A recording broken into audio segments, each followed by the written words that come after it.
I'm starting to get old enough to see I've been led to things. It just sort of happens that an idea comes into my head that doesn't go away. We are going to react as a society to economic stimulus. So how do you get there? You get there with technology. That's the answer. For whatever reason, I've just been drawn to energy production. The truth on the renewable side, though, is that I did grow up in the heart of coal country. And I don't want to judge those people, because I don't know that I would have done anything different if I was in their shoes 100 years ago. And the problem is we can't do that any longer. I went into the Navy right out of high school because the only thing I ever wanted to do was nuclear power and submarines. I was doing that at the time when the idea of a wind farm popped into my head. And so literally while I was working, the phone rang. That wasn't part of the plan. Suddenly, I'm developing solar. It was something I felt compelled to do. Build out the infrastructure that allows for the change.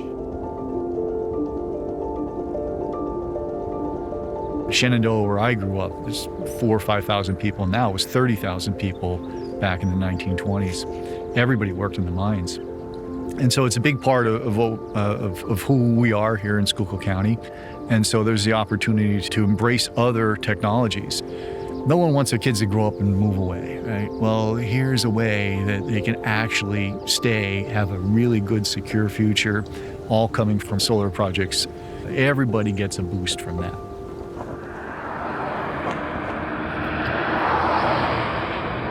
So there's 35 homes all along this road, and then there's another road right here.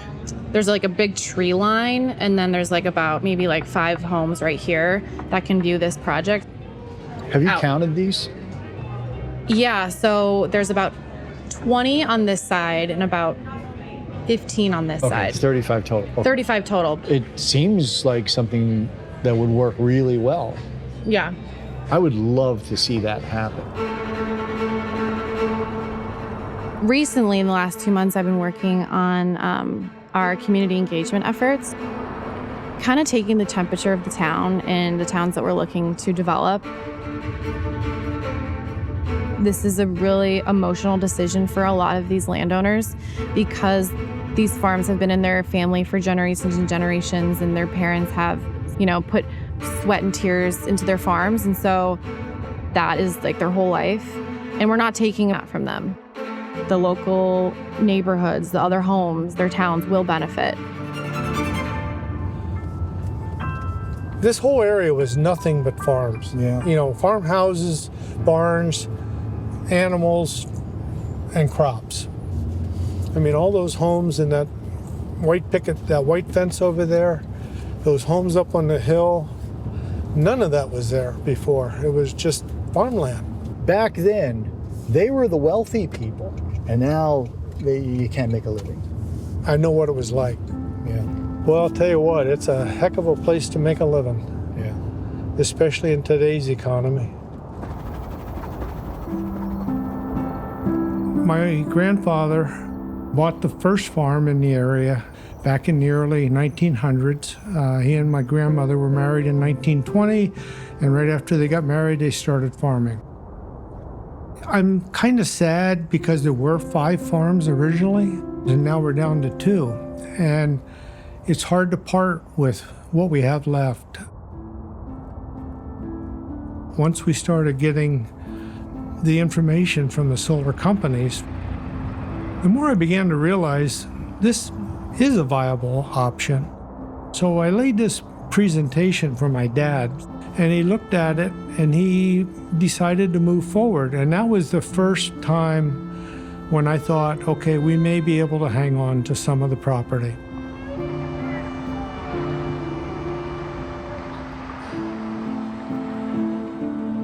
My grandfather came out through the Depression, and he knew exactly what it was like to not have anything, to watch your farm be sold off piece by piece, because you literally need food on the table. I was probably 11 or 12, and I remember we were driving down the Valley Road, and at the time the farms were being sold off left and right for development. And he said to me, "If you can promise me one thing, I just want our farm to stay in the family." I can remember the weather that day. I can remember the smell of the car. I can just remember everything about it. You know, we make promises to people every day, and that is a promise that I'll take to my grave.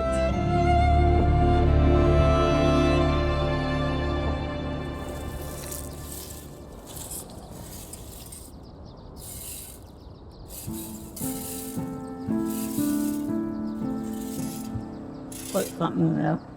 Scoop them. Move them.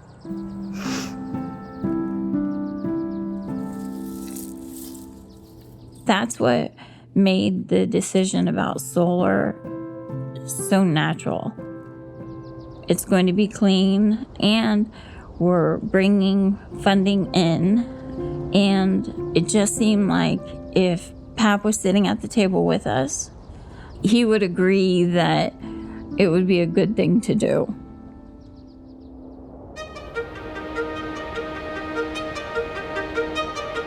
It's been very rewarding for me, meeting these people and understanding their lives. What's the history? What does it mean to them? What are their future plans? Understanding what was really trying to be done with these solar farms, I became 180 degrees, and I'm now a proponent of it to the point where I've got 54 panels on my own roof. We're doing something good, and that's kind of it. Like, we so enjoy sitting on the front porch, just watching the sun go down and just appreciating what we have. So this farm has gone from great-grandparents to grandparents to parents. Eventually it will go to our children and our grandchildren. So that's a lot of generations, and it's hard to quantify it other than the fact that it feels good to be able to pass it on. I think I can probably speak for my generation. Everyone's a little bit stressed given the current state of the world. We're all slowly chipping away at one goal, which is to have a cleaner future. I'm considering myself a part of the conservation movement.